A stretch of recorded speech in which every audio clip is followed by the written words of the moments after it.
بسم الله الرحمن الرحيم الحمد لله رب العالمين والصلاة والسلام على خير خلقه محمد وعلى آله وأصحابه أجمعين أما بعد السلام عليكم عزيز جماعة المسلمين حسن بصري رحمة الله عليه Peygamberimiz sallallahu aleyhi ve sellem'den rivayet kıldılar.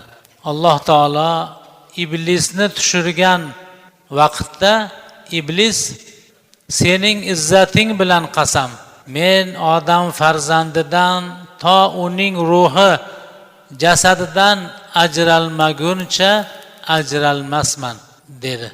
Alloh taolo unga javoban, mening qudratim, ulug'ligim haqqi bandamdan tavbani g'arg'ara vaqtigacha qabul qilarman dedi. Luqman Hakim o'g'liga nasihat qildi. Ey o'g'lim, tavbani kechiktirma. Chunki o'lim kutilmaganda keladi.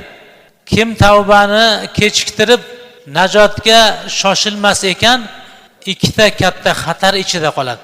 Bittasi gunohlar zulmatida to'planib qalbni to'la qoplaydi. So'ng uni muhrlab tashlaydi. Gunoh muhrlangan qalbdan o'chmaydi. Ikkinchi xatar kasallik yoki o'lim. Tavbadan ilgari kelib xatolarni o'nglash uchun vaqt qoldirmaydi. Bu kishi o'g'illariga qilgan nasihatda tavbaga shoshilgin. Chunki o'lim kutmaydi seni. O'lim hech qachon maslahat qilib kelmaydi. O'lim changaliga tushgandan so'ng najot yo'q. Kim tavbani kechiktirsa, hali yoshman-ku, faloni illatlarim bor, shularni qilib olay desa, najotga shoshilmasa, ikkita xatarning ichida qoladi. Bittasi qaysi? Gunoh qilaverib, gunoh zulmati to'planib qalbini o'rab qoladi. O'sha gunoh to'lgan qalb muhrlanadi. O'sha muhr o'chmaydi.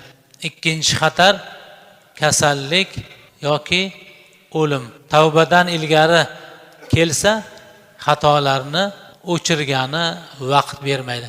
To'satdan kasal bo'ldi-da, qazo qilib qoldi, tavba ham qila olmadi. Yoki to'satdan o'ldi, tavbaga vaqt berilmadi. Payg'ambarimiz sallallohu alayhi va sallam marhamat qildilar.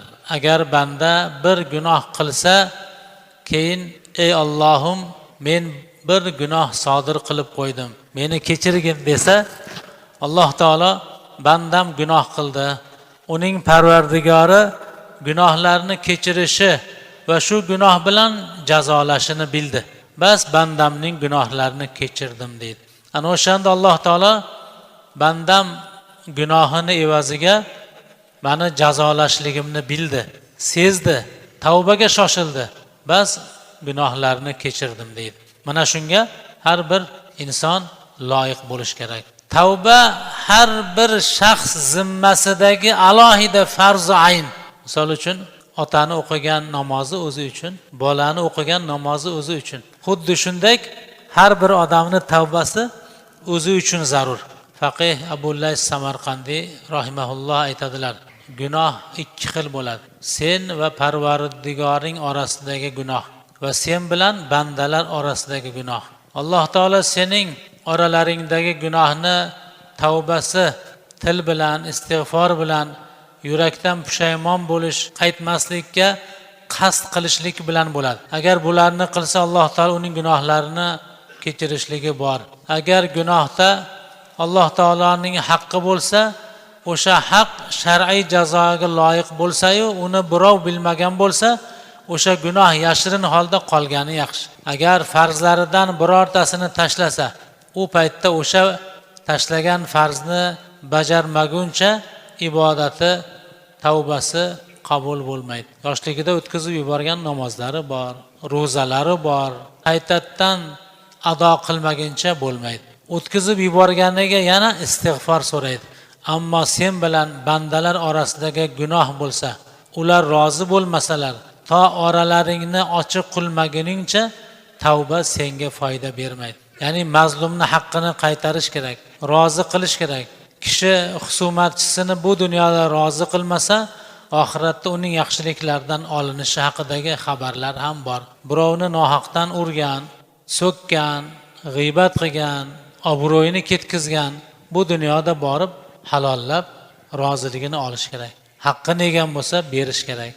Ana o'shanda tavba qilsa, inshaalloh tavbasi maqbul bo'lishligi bor.